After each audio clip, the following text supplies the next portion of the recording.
and I am going to welcome everybody. I'm Susan Martin. I'm the Program Director for Doctoral Career Development here at Maryland. And I have two incredible doctoral students that work with me. Charlene Kuo is here today. She's working some of the magic behind the scenes.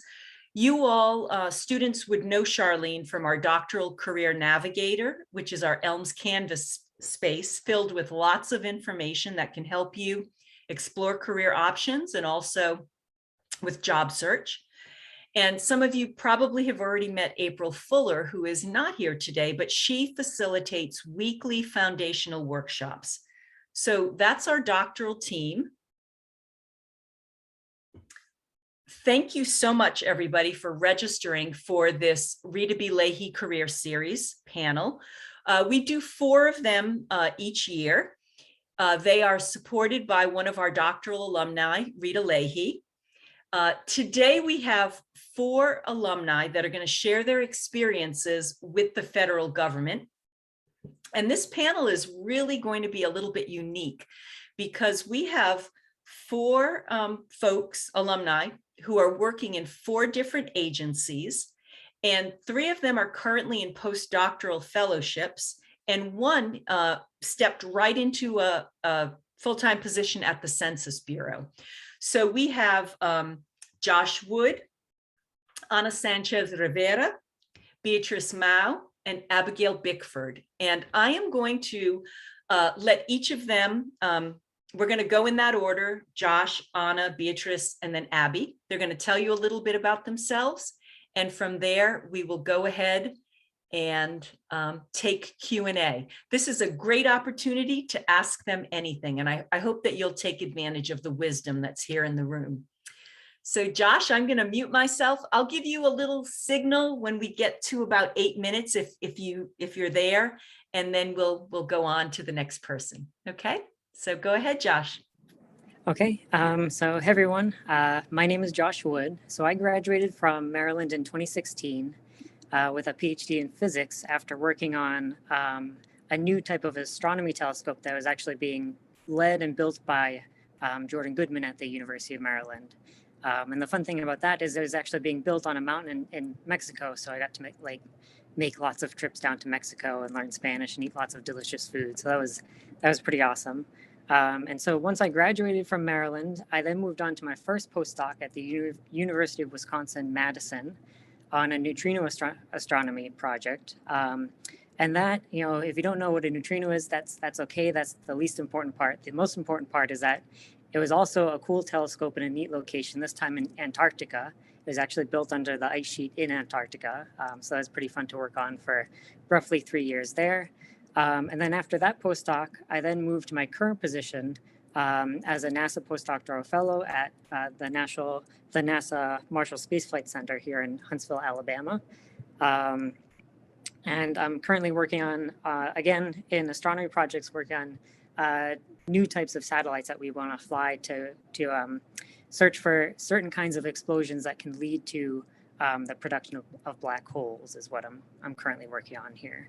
And I've been here a little bit under 3 years, and I'm actually midstream in the process of being hired for a civil servant position. So I've done the application, which went through. I got to the round of interviews, and I completed my interviews, and now I'm kind of waiting to hear back with results on whether or not I'm going to be picked for that position there.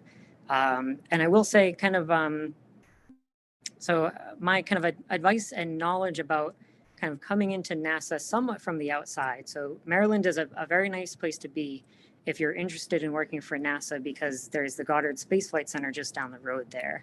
And I will say kind of one of the big keys, if you do want to work for NASA, it is kind of its own unique beast.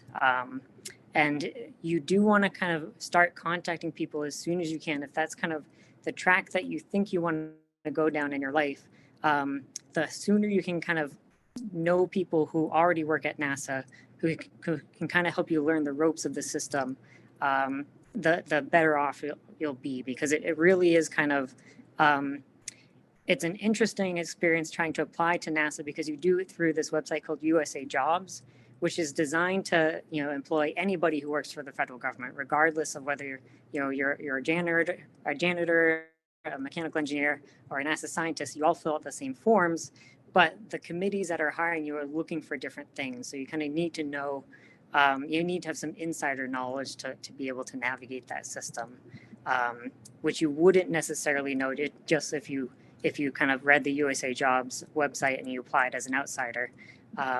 It would be kind of tough to navigate that system on your own. It's still possible, but the sooner you can get in contact with some of your friends over at Goddard, if you're at Maryland, the easier that will be for you.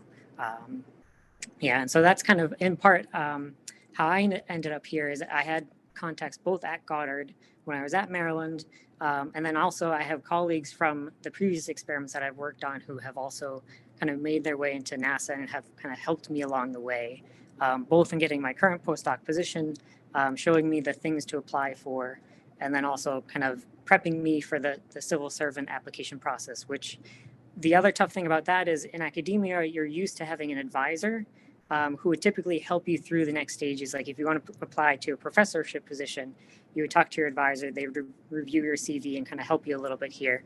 But the way that the US government process works is you can't coordinate if your advisors and the group of people who are hiring you can't coordinate. So you have to make sure you have to do a bit of prep work first to make sure, months before the position comes out, you need to kind of talk to your advisor and get things in place and say, does this look good? Because as soon as that position comes out, they can't really help you with it at all. So that's kind of another little tricky thing about applying to NASA in my experience there. Yeah. But yeah, that's everything I have. Josh, that was great. Thank you. I think Anna's up next. Hi, hello everyone. My name is Ana Sánchez-Rivera. I guess that you can see that in the bottom of the screen. I'm sorry. So I'm originally from Puerto Rico, and I did my undergrad in psychology and geography at the University of Puerto Rico, Rio Piedras campus. Then I did my master's in multicultural geography in Binghamton University in SUNY Binghamton. And I was then accepted in Maryland in the geography department, and I completed my doctoral degree in my PhD in 2008 and in human geography. And my work was basically, it was more focused on how places influence identity, specifically racial, ethnic, and national identities. So when I started PhD, I thought I wanted to be in the academia. So I had a strong network, and I had my group of of professors that were helping me and everything. I was going to presentations, working on chapters with them and collaborations. But then during the process, I realized that I didn't want to live like that forever, that I didn't like the path of the academia, and I wanted to have more life, and then also family life. I was married when I started the PhD program, and we were thinking more in the future. My husband is not in the academia, so I was like, I don't know if I want this or not. And I started looking for more options. And that's how I got to our center, and I started working with Susan. I went to many of the workshops that she was leading, trying to understand, what I wanted to do and where I wanted to go. And at the end, I was like, I think the federal government is the place that I want to go. And also these agencies, I work for the US Census Bureau and in racial statistics branch. So I don't know how it happened. Like when I started the application process, I didn't know that that it was an available position for racial statistics. So it was a perfect match for me, working exactly in what I work in during my dissertation. But expanding a little bit and what Joshua was talking, at least for Census, in my experience, I didn't have any previous knowledge of, I didn't know anyone before that. So I started going to the center and look for workshops in how to apply for federal government jobs. And I follow all their directions. Okay, update your linking and work in this, and start navigating to USA jobs. I did all the process with the help of the center. And then I got a call and I did a few interviews on the phone and they invite me go in. I did 4 interviews for 4 different branches. I did a presentation. And then they told me the branches that were interested in me. And I was lucky enough to decide which one I wanted to go. And I went for that one, which was a match for me. And I'm very happy in the decision that I did. And looking back, I feel like, yes, this was the kind of job that I wanted. And I work in every aspect that you can imagine of the question of race for the US Census and the American Community Survey, all the process, like doing the interviews and trying to change. I haven't been working enough time in there, but I know that that's what we're looking for the next step for the next census. Testing the question, analyzing it, giving all the specifications on how to code, clean the data, make sense of it. Now we're working, like all the numbers that were released, we were working on that. All the tables and the graph, we work on that. So it's everything, and that has to be, but only with that question specifically. And my work, I'm trying to look for the guide questions in here. For the skills that I needed, I thought that, at the beginning, I didn't know if I was going to apply for that or not. My husband was the specification, say, yes, you can apply for that. You have everything that it asking for. I never thought about it, even when I was reading it. And I said that we use all the skills, but when you look for survey statistician, which is my position, I thought that I needed more programming. And if I go back, I will take more classes in programming. It was my weakest part, but at least in my agency, they look for soft skills are very important. So like all the coding that I was doing, I was working mixed methods so I did a mix of surveys that I created. I was using data from the US Census, and I code my responses for the interviews and the surveys that I created. So all that works perfectly in that. And even when I didn't know that much programming, they said, they are teaching me. They pay for the courses for programming. They allow me in the future because we are very busy. But if I want to do another master's in there, they pay for them. They give me the time also for the classes, the courses, paying for them and giving me time, paying for my time in there. They give me 1 hour and a half or whatever the course will take to take the classes during my work. And yeah, if I don't know anything or you don't know anything, as long as you have the requirements that are in there to apply for the process, the rest of that, they teach you or they allow you to take courses to do it. I think my time is over. Fantastic. Thank you, Anna. That's great. That's super. All right, I got to look at my cheat sheet. Beatrice is next. Hi, everyone. My name is Beatrice Mao. I go by B, and I graduated in 2017 from Maryland. My PhD was on bat echolocation and social behavior, so it was sort of a biology adjacent program that I was in. I'm currently a postdoc at the National Institutes of Health, where I work at the Institute on Deafness and Other Communication Disorders, studying the development and maturation of sensory cells of the inner ear that are involved in our senses of hearing and balance. I did not have the easiest time in grad school with my research in particular, and I sort of struggled with this question of whether research was for me, and made the sort of choice in the middle of grad school to change the direction of my research from something that was more bioacoustics and behavior to what I do now, which is hearing biology. And so it took me more time than I originally wanted. I had gone straight to grad school from undergrad because naively I thought, well, I want to get a doctorate, might as well get started. But I think taking the time to sort of see where your path is going, and or if what you're doing is going to lead to a place where you want to be, is really important as you're considering your next steps.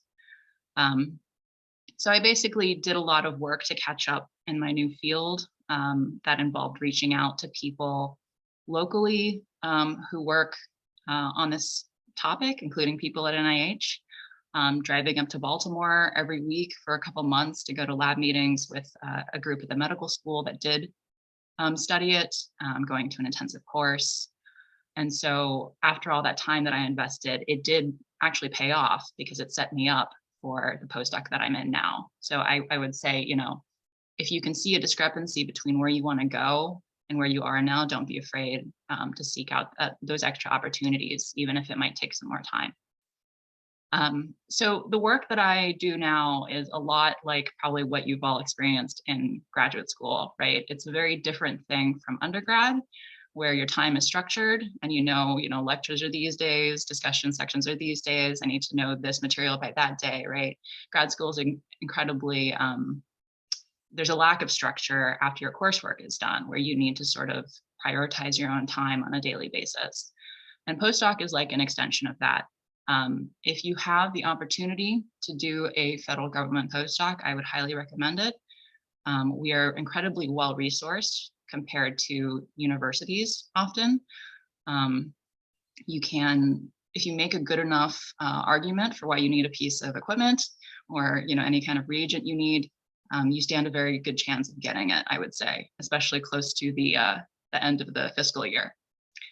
So if you want to do any kind of serious research, you're not really sure if graduate school gave you, situated you to do that, then I would absolutely say look into a federal government postdoc. So I guess my advisors for my program, I was co-advised. They did help me through that transition and they supported me through it, and I'm grateful for that. But the most valuable mentor that I ended up having was kind of an accident. So the funding that I was on, which was an institutional grant, fell through, and I had to scramble and figure something out. All the TA ships had already been assigned.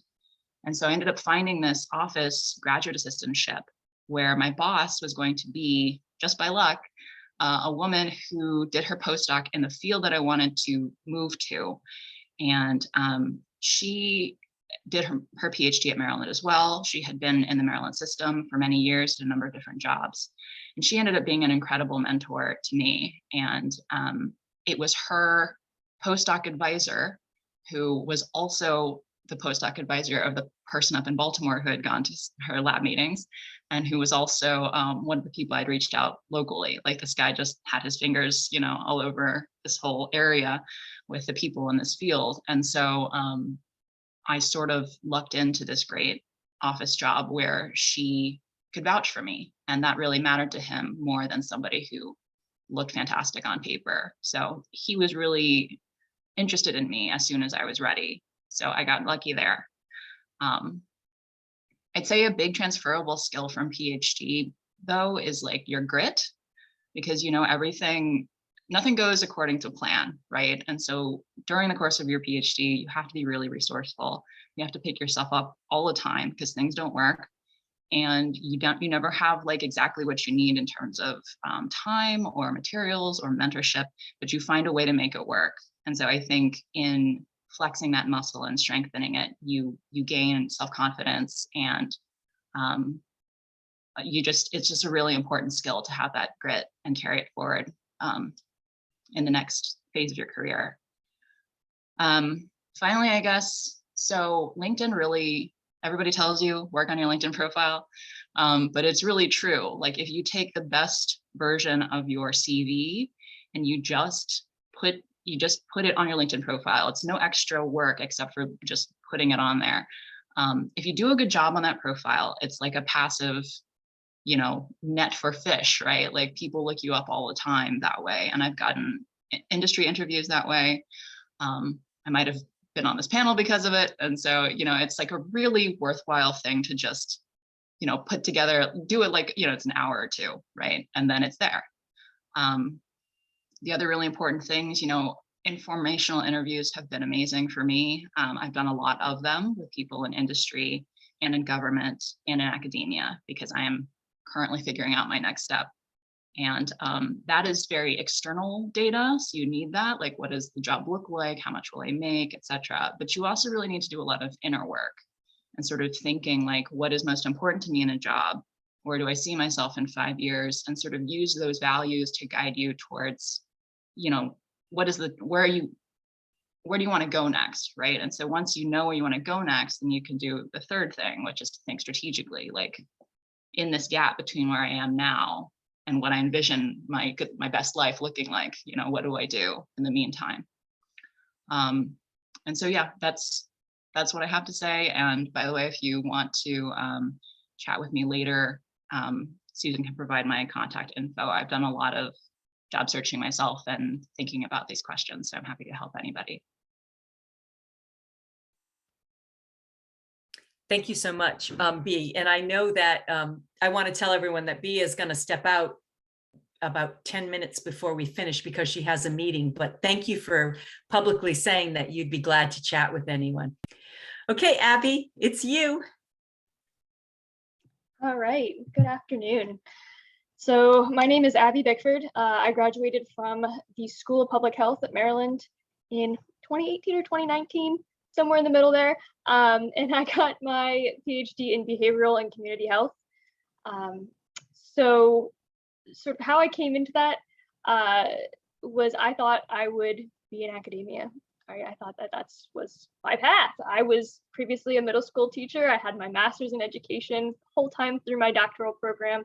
I was a TA, then I was an instructor for the Global Health Scholars Program, if anyone is working there. And then I just partway through my doctoral program, just the whole concept of the publish or perish and just the stress around that just really didn't appeal to me so much anymore.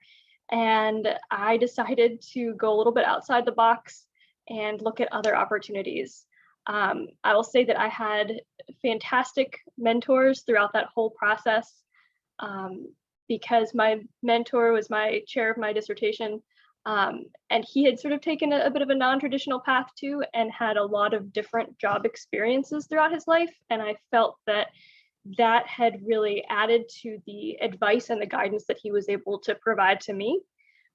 So I graduated really not knowing much about what I wanted to do in terms of, I didn't have a good sense of what opportunities were out there. So I'm so glad to be here, and thank you to Susan and the rest of the team at the center here for putting this together, because I think I would have benefited tremendously from panels like this.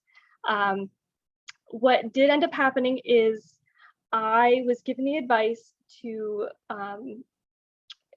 just put yourself out there, and if you don't know what job you want, I felt like everyone in my program knew exactly what they wanted to do, right? They came into this PhD program, they knew that they wanted to work in the specific area, and they went for it. And here I was like, I enjoyed a lot of different things, but I didn't really want to get pigeonholed in a specific topic.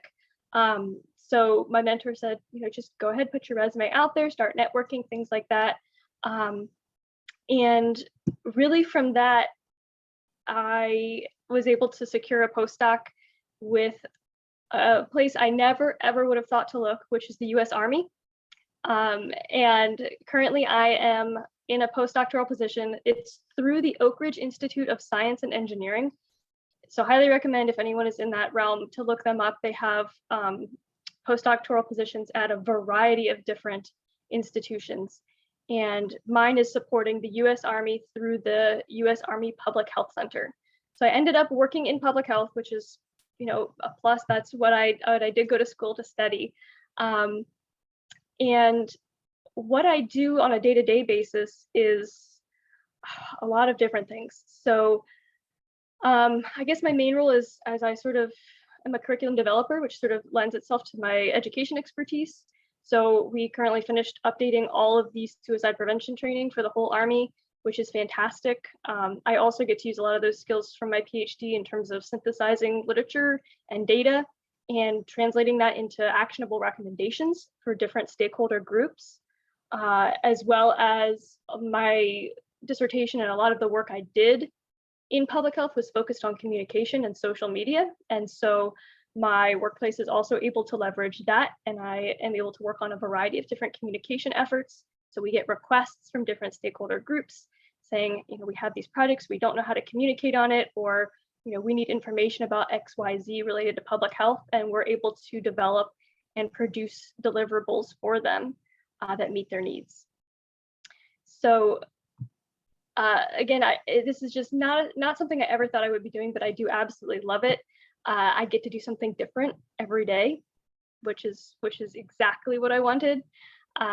When I first started looking for positions, my mentor had recounted the story of how he got his first job after his doctorate, and it was that there was no position available, but he walked in to the front desk, gave them his resume, and said, "You need me to work for you.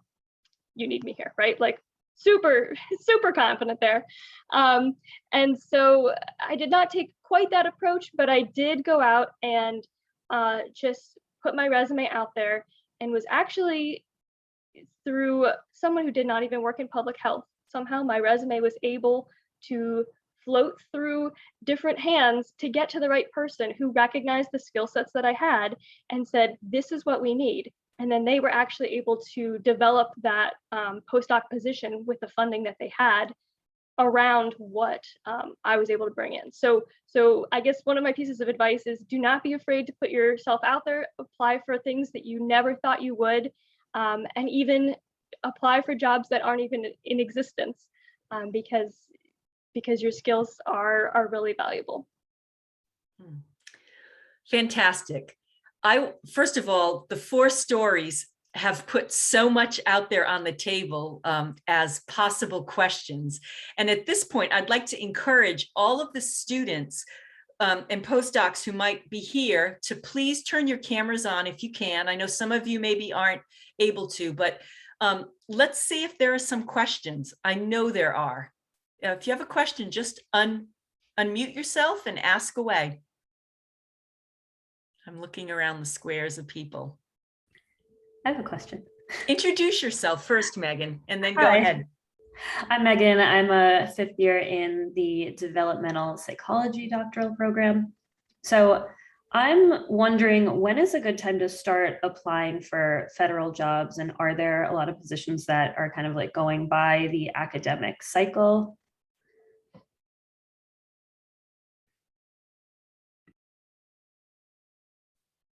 So that's a fantastic question. I imagine it's different in all of your groups. So why don't you go ahead and each answer that?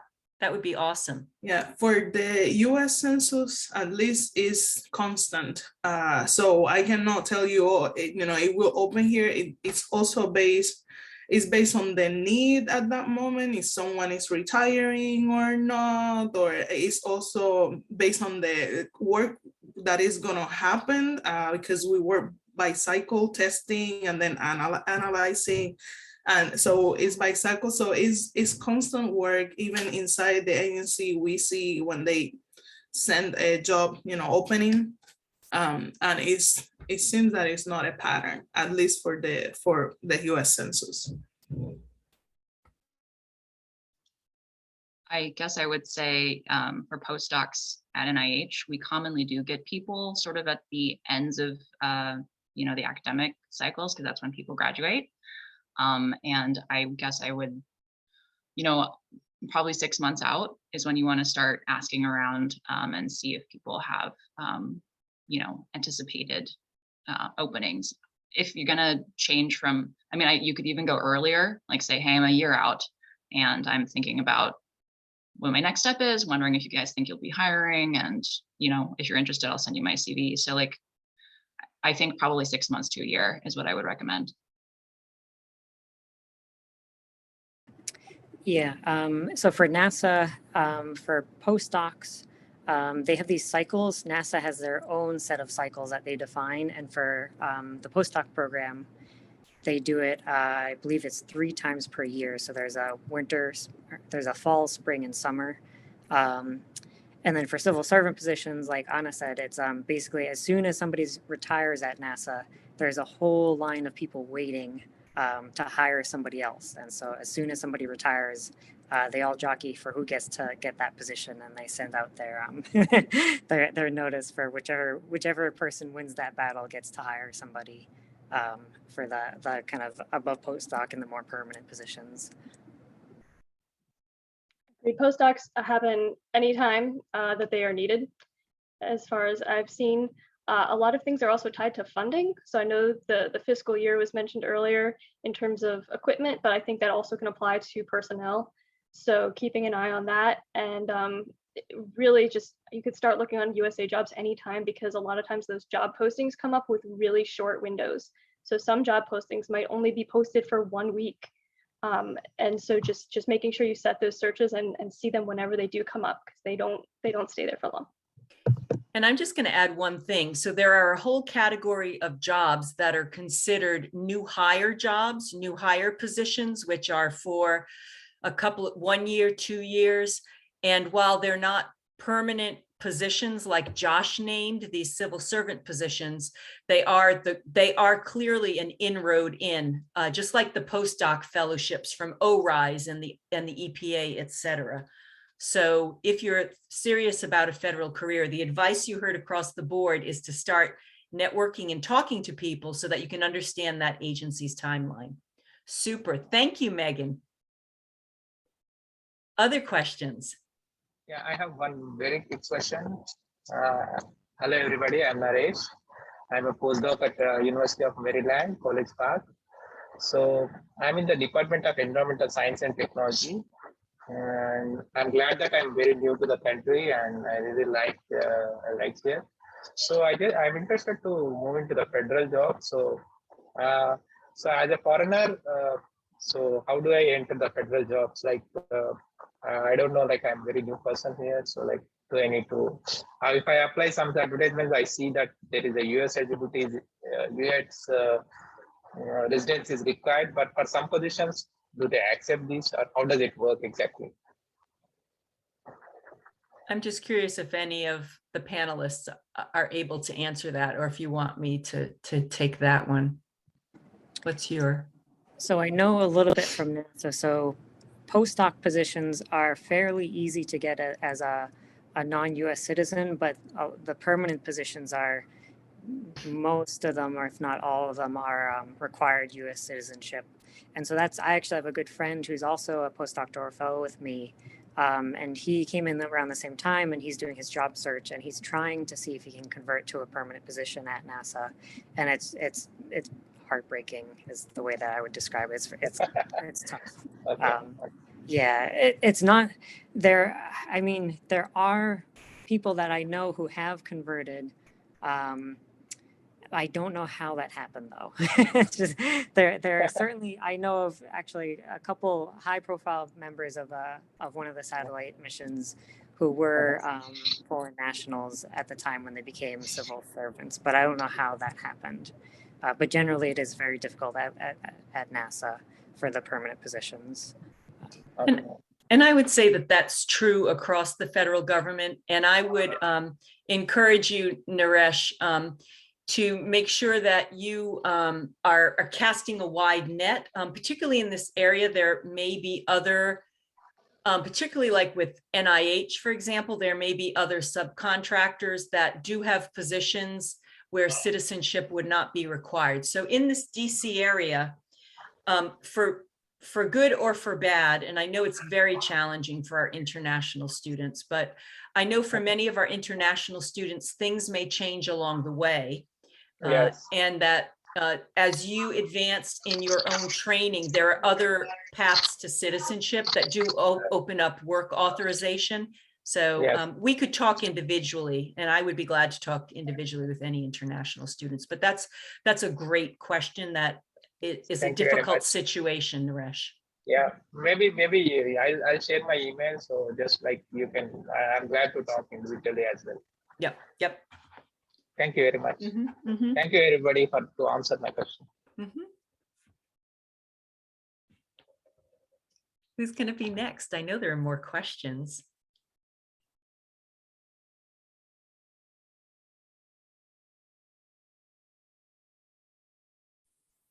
So I can ask a question. So thank you for sharing your career path with us. It was very helpful.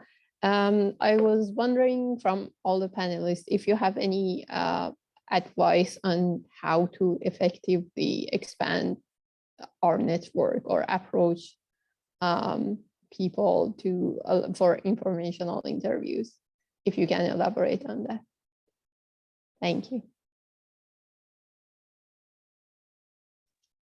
So I started with people that I met at conferences. That's obviously harder now in the time of COVID. And I mean, the first step is just to connect with them either on LinkedIn or email. And you can be pretty straightforward and to the point and just say, hey, you know, I'm a student at Maryland and I found your profile. Like ideally you have somebody in common, but it's not an absolute necessity.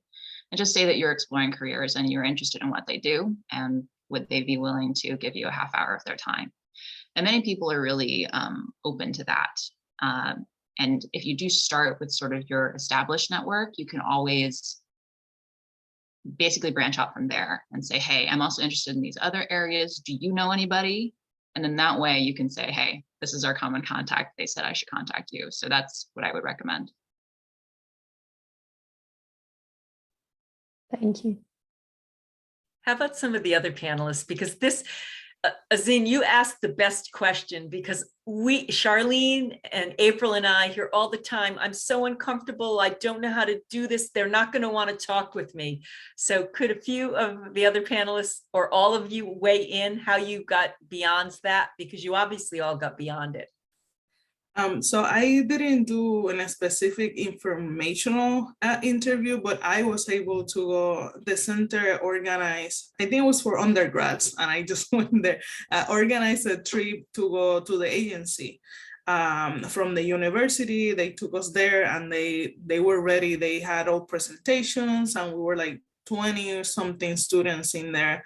And so we got to ask all the questions that we wanted, and also being physically there, for me, it was like a reaffirmation that I could work there, that I liked it. So it was not necessarily like talking to someone. During the interview process, I practiced my interview with Susan and with other resources that there are in the center, but going there with other people physically there was my go-to in there. But if you need some, you know, I also available if you need or you want to practice or you want to do something.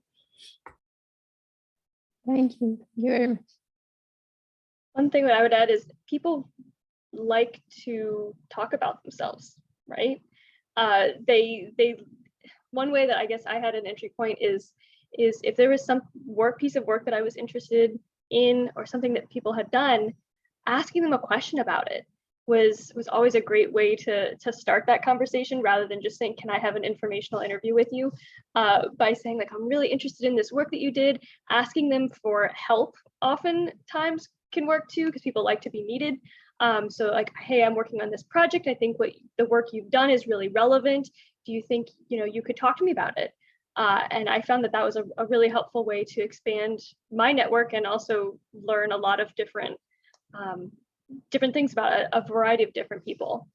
I would also suggest don't neglect people that you might not be directly related to exactly what you think you want to do, because you never know who they know, right? So the connections that they have, I think just talking about your work and what you're interested in with everyone in your life can lead to a lot of interesting connections that you might not have known would be out there. Yep. And yeah, my experience is actually kind of very similar to what Beatrice had said. So conferences are a good way to meet people, especially, I mean, I'm actually a very shy person, so I hate introducing myself at conferences to people I don't know. But the one thing that has helped me in my career is if you can give a good presentation, people will come find you and people will take note of it too.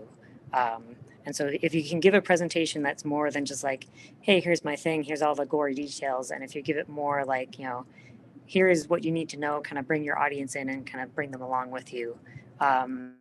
Having a style that people can take notice of helps a lot at getting you noticed at conferences if you can. And, you know, given that it's COVID, conferences are still tough. So certainly using your existing network, even if it's just your advisor, if they're doing things that you're interested in, they know other people that are doing things that you're also interested in. And so you can kind of use your existing network and kind of just ask the people that you do know to ask people that they know, and you can kind of leverage it that way too.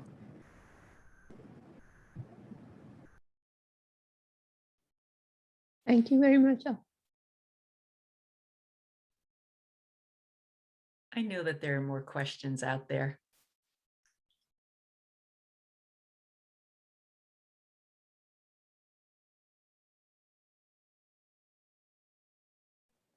Hi, everyone. My name is Lena, and I am a second-year doctoral student in the BCH program. So I'm really excited that Abigail is on. So right now I'm just like thinking about, what I want to do for my dissertation and things. And the one thing that I'm really like trying to figure out between, academia and federal work is if I can find a job or a position that matches my career interests or like my topic interests. So I think in academia, you're your own boss. You can focus on exactly what you want to research and study. And sometimes I don't know if it's like difficult to find something that matches that in the federal position. It might be something a little bit different. So how did you, I guess, manage that? Or, were you able to find something that you were like actually looking for?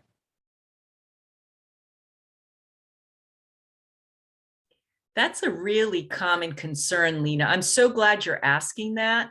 So this notion that I will be free to study what I want, or that I can focus on the questions that I want if I'm in academia, versus if I'm out there in industry or government, that won't be true. So I'm curious how you answered that for yourself. And is that really true, that you don't have any freedom? And is it true that you have complete freedom in academia? So have there been some trade-offs? I am still considering academia, although leaning away from it. And I just wanted to say that you're right. You do get probably an unparalleled level of intellectual freedom in academia, but along with that, sort of structurally, you are very siloed, like running a whole lab is on your shoulders, getting enough funding for all of your people is on your shoulders. Something that is unique. I mean, academia is really unique in that way. And in a sort of federal government position or in an industry position, often the work is much more team-based, and somebody is there working on the long-term planning and the financials. And so you can sort of focus on the work and maybe accomplish something bigger than, like a single lab might be able to. And so that leads me to my other point, which is in addition to sort of like, this is what I'm interested in, and a helpful thing is also to think about what your values are. And, just for my field, which is biology, it's like the difference between understanding how these cells do that, mature, develop, whatever, versus like an industry developing a drug that could help someone at FDA, which is another option, would be regulating drugs, making sure they're safe for the public, so like tapping into the sort of public contribution that your work will have, and the amount of impact is often bigger, I would say, in industry or in government than it is just like from academia. Is mostly you write papers, and you get cited, but the actual real world consequences are not always so clear.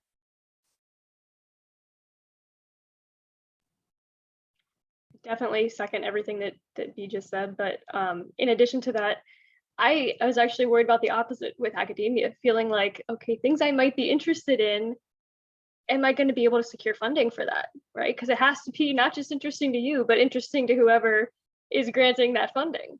And certainly there are issues around that as well. I think that it comes down to the team that you're on in terms of the government position.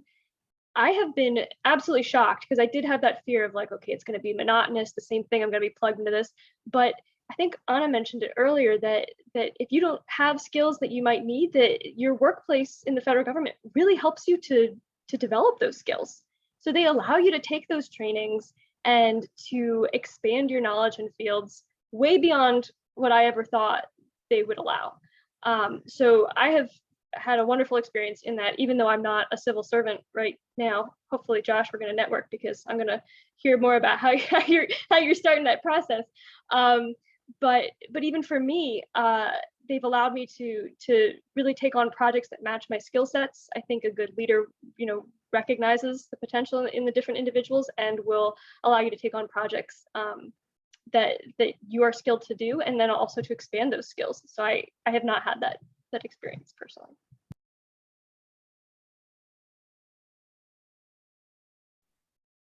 So for me, I said already that I'm very happy with my work, but I said that I was lucky enough to go into the branch and a division where I do what I exactly study, but like, for example, I was focusing more in my research in Puerto Rico and more Hispanic or Latino identity, or racial identity. And we are able, at least my branch is able to work partnership, where like sister branches with the Hispanic one. But then when I'm also in training to become the experts of the American Indian, I'm used to say just the letters, American Indian and Alaskan Native population. So it's completely different from what I was doing, what I was studying is something completely new that I'm learning, and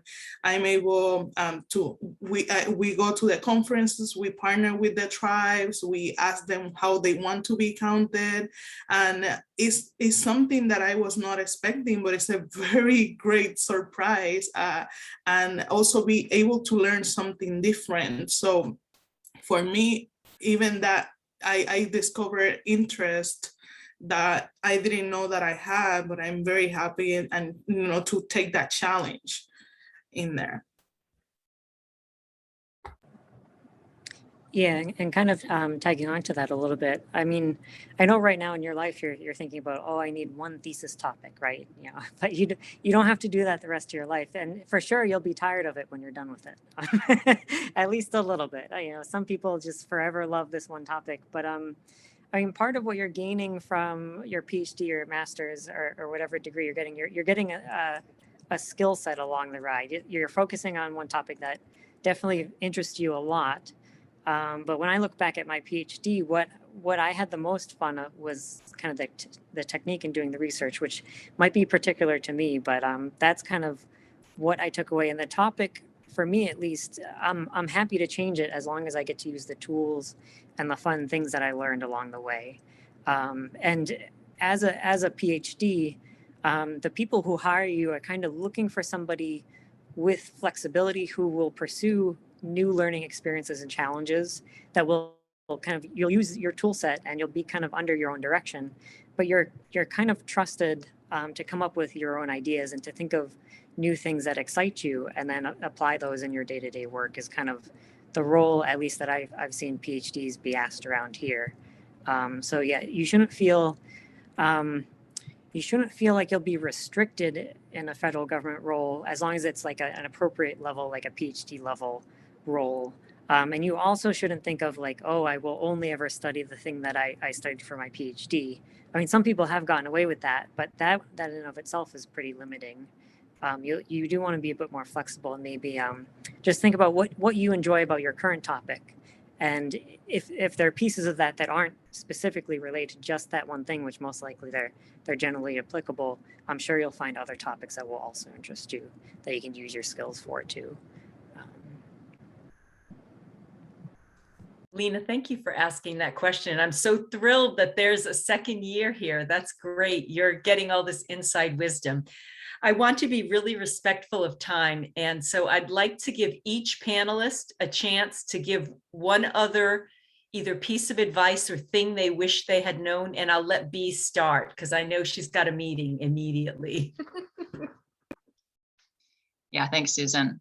It was great to chat with you all today. I guess my biggest piece of advice would just be to be strategic, right? Really take your time and think about how to shape a career path that is in line with your values, that you will get meaning and satisfaction from, and envision where you want to be, and then think about the steps that you'll need to take to get there. I think that will save you a lot of sort of, I don't want to say wasting time or flailing around, but basically like you'll have a clear intentionality to everything you do, and you'll have a sort of inner blueprint where you want to go. So that would be my piece of advice. And please feel free to reach out with any questions. I'd love to chat with any of you. So thanks for having me, Susan. Thanks to meet you, fellow panelists.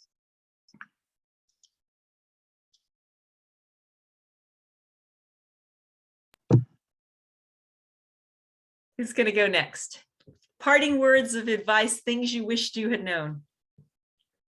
All right, I'll go. I guess parting words of advice, just it's a big world and there are so many positions out there. So, look broadly.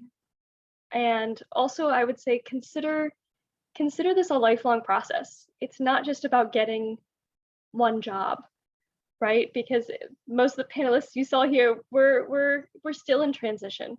And we're going to be in transition for the rest of our lives. So I think that the skills that you're learning through this panel and through the work that you're doing, it's going to be applicable forever. So again, it's not just for one job, it's for life. So you can always change and always grow. Thank you.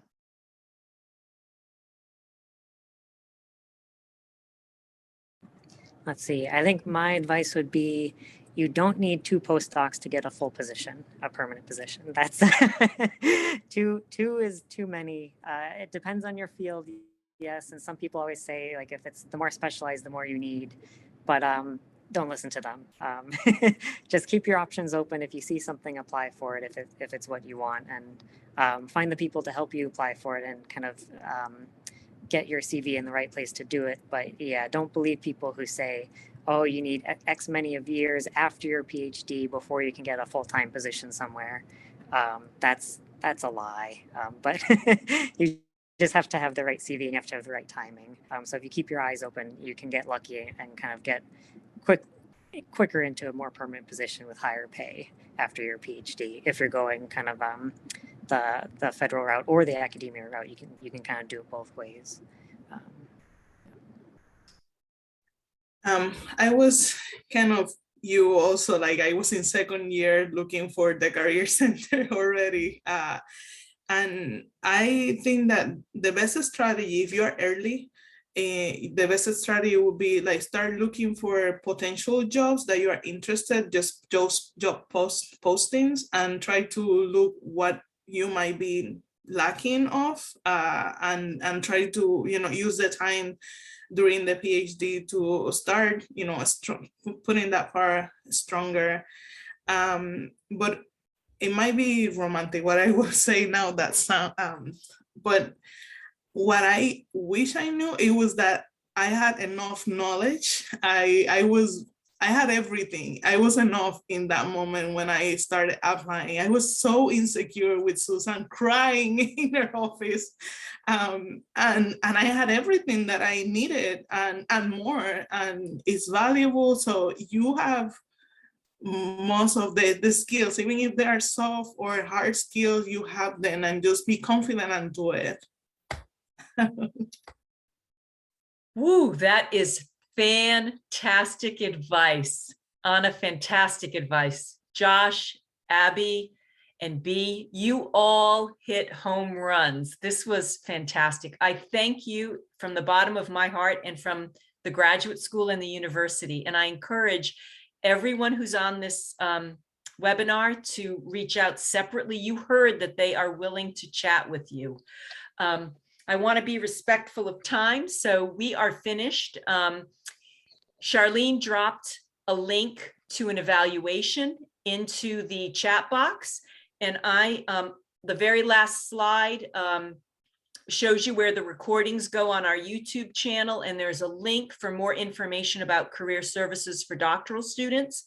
And you've heard me say the words doctoral career navigator. That's where you'll find Charlene and April. I'm going to drop Charlene, can you drop the Go link in? If you are a student or a postdoc and you have not registered for it, it's 13 Elms Canvas modules that have information about how you can explore careers and evaluate your own interests, skills, and values, and also help with the job search process. So it's a good tool that you can use 24/7. So for those of you who are still on the call, if you will unmic and put yourself on the camera, and please give our panelists a round of applause, so they can feel like they're with us, like for real. Yes, yes, yes, yes. Thank you. Thank you. Thank you. And thanks again for everyone. And thank you for the feedback, students, that you're going to provide. And Naresh, I'm going to send you instructions on how to make an appointment with me, and I'm going to stop the recording. Thank you, Susan. Thank you very much. Thank you.